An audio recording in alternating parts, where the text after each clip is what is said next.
Aqui nós temos para utilizar a nomenclatura, né?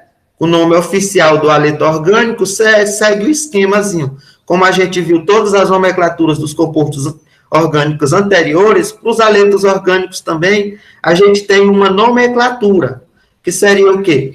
Seria a quantidade de elementos, né, de haletos que tem no composto, que pode ser utilizado por esses prefixos aqui, ó, mono, di, tri, tetra, penta, hex, e assim por diante, certo? É de céterazinho aqui. Mais o nome do elemento, que é o nome do elemento mesmo, tá aqui, que isso vai substituir o hidrogênio, que pode ser o flúor, cloro, bromo ou iodo, um desses 4 aqui, mais a terminação, mais o nome do hidrocarboneto, que segue a regrazinha completa do hidrocarboneto, que é o prefixo, que representa a quantidade de carbonos, o infixo relacionado ao tipo de ligação, e a terminaçãozinha do hidrocarboneto, que é O. Então, você vai utilizar a quantidade de elementos que tem, né, no composto, mais o nome do elemento e o nome do hidrocarboneto. E assim segue o nome oficial, para você dar nome a todos os haletos orgânicos.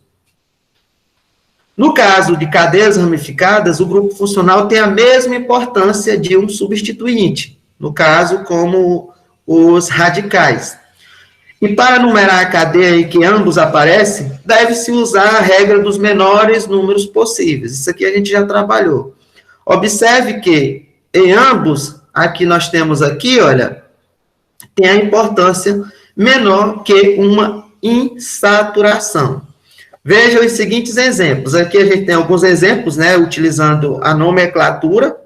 Então, aqui, ó, eu tenho esse haleto aqui, olha, que é o cloro 3-metil-2-fluheptano, que são os substituintes em ordem alfabéticas, olha. Então, aqui eu numerei a cadeia, aqui nós temos a cadeia principal aqui que está destacada aqui, olha. E onde eu tenho aqui o halogênio, ó, que vai formar o haleto aqui, ele entrou no lugar do hidrogênio, por isso um haleto. E aqui eu tenho o radical aqui, ó, o radical etil, e aqui eu tenho o flu também, olha. Então, eu tenho 2 halogênios aqui formando esse haleto orgânico, tá? Então, como que se deu aqui a importância aqui, certo? Então, eu segui pela numeração da cadeia, olha, então a cadeia começou a ser numerada da parte mais próxima do halogênio aqui, que é do flu, então isso aqui, ó, foi o carbono 1 e esse aqui o carbono 2, olha. E assim por diante, ó. Por isso que aqui, ó, tá 2 flu, ó, porque o flu tá nesse carbono, aí, no carbono 2 aqui, olha. Aí eu tenho radical etil no carbono 3, ó, por isso que tenho 3 aqui, e tenho outro halogênio, que é o cloro, ó, no carbono 5. Então, esse aqui, ó, seria o carbono 5. Então, eu numerava a cadeia. Aqui o 3, olha. 4 aqui, olha. Aí, aqui eu tenho o 5, o 6 e o 7 aqui, ó. Numerando a cadeia principal aqui. Certo? Por isso que é o hidrocarboneto de cadeia principal é o heptano. Então, você segue todas aquelas regrazinhas que a gente viu da nomenclatura oficial, né? Segundo a IUPAC. Aqui tem os exemplos, ó, que eu acabei de explicar, né? Que eu não vou mais detalhar, dizendo, aqui tem outros exemplos, né? Note que os compostos que possuem apenas carbono e flúor, usa-se fluoro. Usa-se fluoro e não flúor, no caso do flúor aqui, né? Então, se eu tiver, por exemplo, um composto que tiver apenas carbono e flúor, então eu vou usar o flúor e o nome do hidrocarboneto, certo? Os perfluoroquímicos, compostos de classe dos haletos orgânicos, foram utilizados em transfusões de sangue em humanos, pela primeira vez em 1979, nos Estados Unidos. Então, tem um composto aqui, ó, perfluorononano. Aqui temos outro aqui, ó, perfluorodecalina. Esse composto garantem a circulação, né? E transportam o oxigênio. Não apresentam efeitos adversos. Não são tóxicos ou cancerígenos, são totalmente excretados pelo organismo e possuem baixo custo e alta durabilidade. Então, alguns haletos orgânicos têm bastante importância para a medicina, né, para a saúde. Aqui nós temos a nomenclatura usual, né?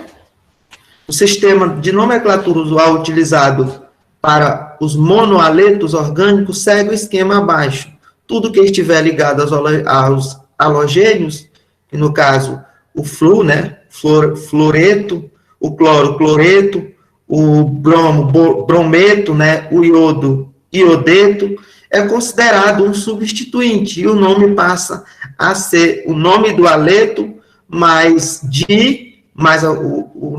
a palavrazinha di, mais o nome do substituinte, com a terminação ila. Então, nós temos aqui um exemplo aqui, olha. Observe os exemplos aqui a seguir. Eu tenho o iodo pentano ou iodeto de pentila. Então, aqui nós temos, olha, a nomenclatura oficial, que eu falei para vocês logo acima, né? Mais atrás. E aqui, olha, essa daqui é a comercial, certo? Aqui você utiliza mais comercialmente, mais usual. Então, você substitui, olha, o final você acrescenta o finalzinho aqui, ó, eto, olha. Se for iodo, você vai acrescentar o iodo, você muda para iodeto. Se for cloro, cloreto. Se for bromo, brometo. E assim por diante. Fluoreto. E assim por diante. E o hidrocarboneto, você, por exemplo, finaliza ele como sendo um substituinte, acrescentando a palavrinha ila. Então, se é o pentano, fica pentila. Pentano por quê? Porque seria aqui, ó, 5 carbonos, ó, aqui, ó. Então, eu tenho esse composto aqui, ó, onde eu tenho o iodo no carbono 1, ó, por isso que está aqui, olha, o 1zinho aqui, e os 5 carbonos aqui da cadeia principal. Como é o 1, ele nem precisaria estar colocando aqui, porque eu ia subentender que se esse iodo ele estaria no carbono sempre na extremidade, que é o carbono 1. Então, a oficial ficaria um iodo pentano e a usual ficaria iodeto de pentila, que tem mais exemplos aqui.